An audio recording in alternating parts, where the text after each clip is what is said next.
काहीच नाही, अँटीसेप्टिक काहीच नाहीये. तर या ठिकाणी टणटणीचं झाड आहे, हे अँटीसेप्टिक झाड असतं. याचा पानाचा चुरा करायचा, ते जखमेवर टाकायचं, तर त्यानं फंगस इन्फेक्शन वगैरे काही होत नाही. हे झाड आहे.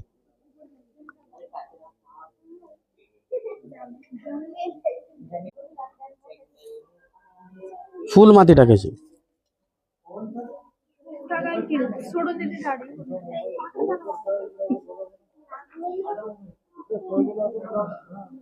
जोरात दाबायचं त्याला.